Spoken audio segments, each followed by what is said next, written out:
खेलो India university games की मशाल rally शनिवार को बरेली पहुंची। महानगर में मशाल रैली के ग्रांड वेलकम के साथ खेल एवं खिलाड़ियों के शानदार नजारे दिखाई दिए। हाथ में मशाल लेकर आगे बढ़ते सांसद संतोष गंगवार, वन मंत्री डॉक्टर अरुण कुमार और मेयर डॉक्टर उमेश गौतम के साथ डीएम की कदमताल के साथ स्टूडेंट और खिलाड़ियों का जोश अलग ही नजारा दिखा रहा था। बरेली की सड़कों पर जिसने भी इसे देखा वही खेलो इंडिया की इस रैली का हिस्सा बनने से खुद को नहीं रोक पाया। ओलंपिक संघ के साथ मिलकर जिला प्रशासन ने खेलो इंडिया मशाल रैली के स्वागत की जोरदार तैयारियां पहले से ही कर ली थीं। गांधी उद्यान से स्पोर्ट्स स्टेडियम तक मशाल रैली निकाली गई। स्कूली बच्चों ने रंगारंग कार्यक्रम पेश किए। इस मौके पर अंतर्राष्ट्रीय खिलाड़ी पद्मवीर समेत शूटर कमल सेन, नईम और ओलंपिक संघ के अध्यक्ष डॉक्टर आशीष गुप्ता और कोषाध्यक्ष डॉक्टर स्वतंत्र कुमार भी मौजूद रहे। बरेली की सुभाष नगर पुलिया पर 82 करोड़ की लागत से ओवरब्रिज बनेगा।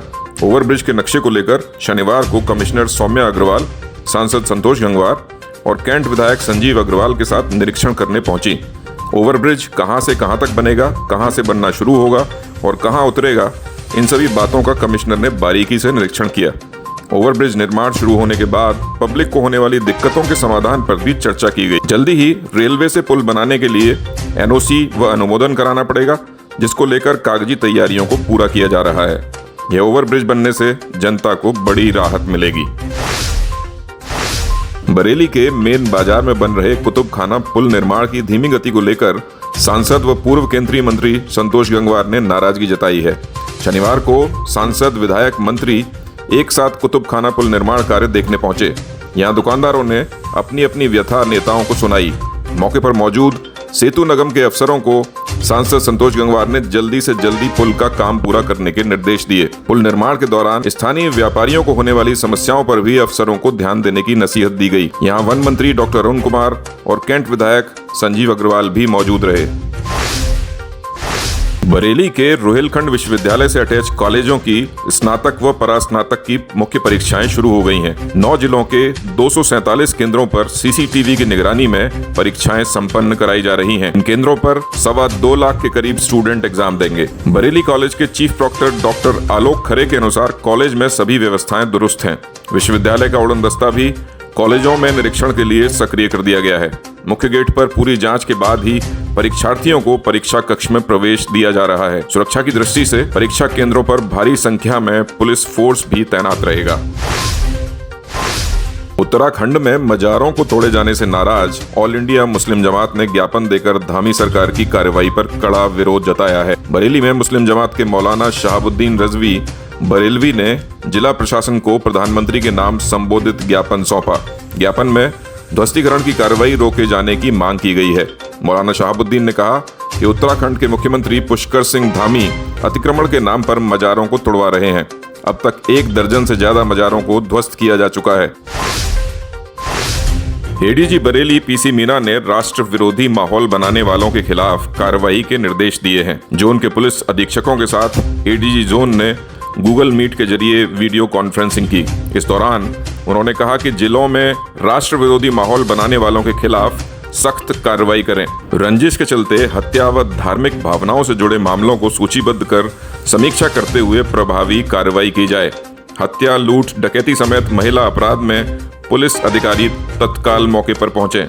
सोशल मीडिया पर भ्रामक और आपत्तिजनक पोस्ट का तत्काल खंडन किया जाए। साथ ही गोकशी की घटनाओं पर भी सख्त कार्रवाई होनी चाहिए।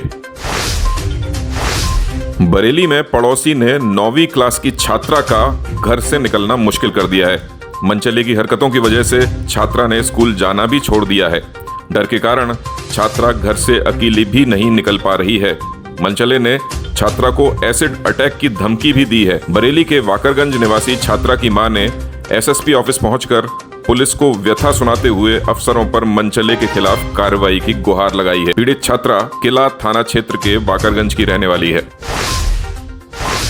बरेली में जमीन के विवाद में दबंगों ने युवक के घर पर हमला बोल दिया। असलहों से लैस होकर धमकाने पहुंचे दबंगों ने लाइसेंसी बंदूक से फायरिंग भी की। गाली गलौज और शोर शराबा सुनकर पड़ोसी वहां पहुंच गए तो हमलावर जान से मारने की धमकी देते हुए भाग गए। पीड़ित युवक ने पूरे मामले की शिकायत एसएसपी से करते हुए कार्रवाई की गुहार लगाई है। बहेड़ी के गांव मंडनपुर जनूबी के नईम मियां ने बताया कि कि उन्होंने अपने गांव में कुछ जमीन खरीदी थी, जिसको लेकर गांव के ही असलम खां व उसके परिवार के लोग रंजिश मानते चले आ रहे हैं। अब दबंग उन्हें जमीन नहीं जोतने दे रहे हैं।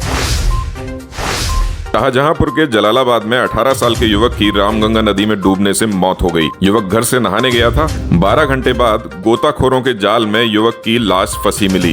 जलालाबाद के यूसुफ जई मोहल्ला निवासी हसीन का बेटा फुजैल दोस्तों के साथ नदी में नहाने गया था। कोलाघाट पेंटून पुल के पास नदी में नहाते वक्त वो डूब गया।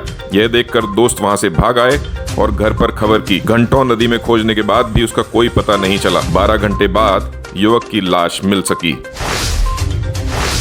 पीलीभीत में अलग अलग स्थानों पर हुए सड़क हादसों में 3 लोगों की मौत हो गई।